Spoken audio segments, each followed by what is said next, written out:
Clip number 744۔ اس clip میں آپ قرآن پاک کی سورہ کہف کی آیت نمبر 36 سے 39 تک کی تلاوت، ترجمہ اور تفسیر قرآن صراط الجنان سماعت فرمائیں گے۔ بسم اللہ الرحمن الرحیم۔ ترجمہ: اللہ کے نام سے شروع جو نہایت مہربان رحمت والا ہے۔ وما أظن الساعة قائمة ولئن رددت إلى ربي لأجدن خيرا منها منقلبا۔ ترجمہ: اور میں گمان نہیں کرتا کہ قیامت قائم ہونے والی ہے، اور اگر مجھے میرے رب کی طرف لوٹایا بھی گیا تو میں ضرور اس باغ سے بہتر پلٹنے کی جگہ پالوں گا۔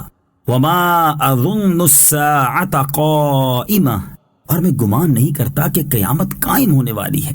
تفسیر صراط الجنان میں ہے، باغ کے کافر مالک نے کہا کہ مجھے تو اس بات کا گمان بھی نہیں ہے کہ قیامت قائم ہوگی جیسے تیرا گمان ہے، بلکہ مجھے یقین ہے کہ قیامت نہ آئے گی، اور اگر بالفرض قیامت آ بھی گئی تو مجھے آخرت میں بھی اس دنیاوی باغ سے بہتر باغ دیا جائے گا، کیونکہ دنیا میں بھی میں نے بہترین جگہ پائی ہے۔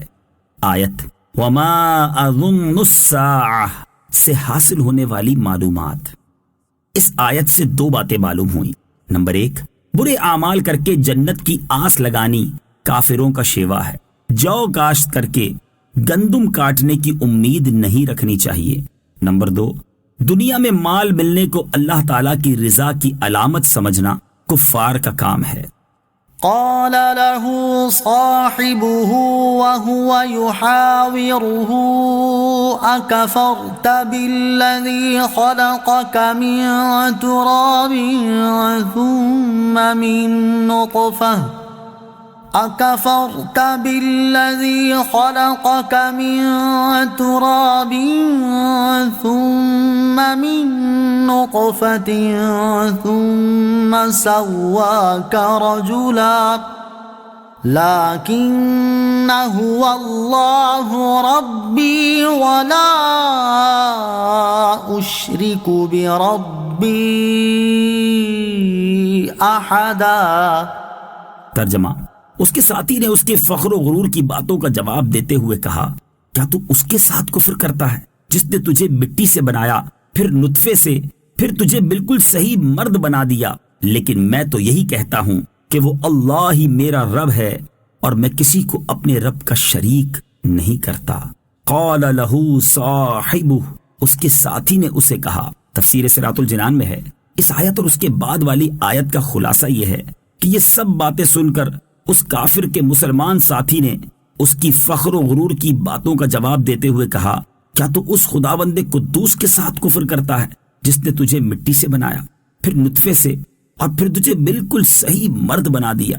یعنی اس نے تجھے عقل و بلوغ، قوت و طاقت عطا کی، اور تو سب کچھ پا کر کافر ہو گیا، لہٰذا تو اس کو مان یا نہ مان، لیکن میں تو یہی کہتا ہوں کہ وہ اللہ عز و جل ہی میرا رب ہے، اور میں کسی کو اپنے رب عز و جل کا شریک نہیں کرتا۔ ولولا إذ دخلت جنتك قلت ما شاء الله لا قوة إلا بالله إن ترني أنا أقل منك مالا وولدا۔ ترجمہ: اور ایسا کیوں نہ ہوا کہ جب تو اپنے باغ میں گیا تو کہتا، یہ سب وہ ہے جو اللہ نے چاہا، ساری قوت اللہ کی مدد سے ہی ہے، اگر تو مجھے اپنے مقابلے میں مال اور اولاد میں کم دیکھ رہا ہے۔ قلت ما شاء اللہ، تو کہتا جو اللہ نے چاہا۔ تفسیر صراط الجنان میں ہے، مسلمان نے اس کافر کو سمجھاتے ہوئے کہا کہ ایسا کیوں نہ ہوا کہ تو اس سارے باغ اور اسباب پر اللہ عز و جل کی قدرت و نعمت کا معترف ہوتا، اور اگر تو باغ دیکھ کر ماشاء اللہ کہتا اور اعتراف کرتا کہ یہ باغ اور اس کے تمام محاصل و منافع اللہ تعالیٰ کی مشیت اور اس کے فضل و کرم سے ہیں، اور سب کچھ اس کے اختیار میں ہے، چاہے اس کو آباد رکھے اور چاہے ویران کرے، ایسا کہتا تو یہ تیرے حق میں بہتر ہوتا، اگر تو مجھے اپنے مقابلے میں مال اور اولاد میں کم سمجھ رہا تھا اور اس وجہ سے تکبر میں مبتلا تھا اور اپنے آپ کو بڑا سمجھتا تھا تو نے ایسا کیوں نہیں کہا جو اوپر بیان ہوا۔ مسلمان اور کافر کا فرق۔ یہاں سے مسلمان اور کافر کا فرق واضح ہوا کہ کافر اپنے مال و دولت اور کامیابی کو اپنی کوششوں کا نتیجہ سمجھتا ہے، جبکہ مسلمان اپنی ہر کامیابی کو اللہ عز و جل کے فضل و کرم کی طرف منسوب کرتا ہے، اور یہی توکل ہے کہ اسباب تو اختیار کیے جائیں لیکن نتیجہ اور ثمرے کی توقع اللہ عز و جل سے کی جائے اور مؤثر حقیقی اسی کی ذات کو سمجھا جائے۔ آفات سے بچنے کا وظیفہ۔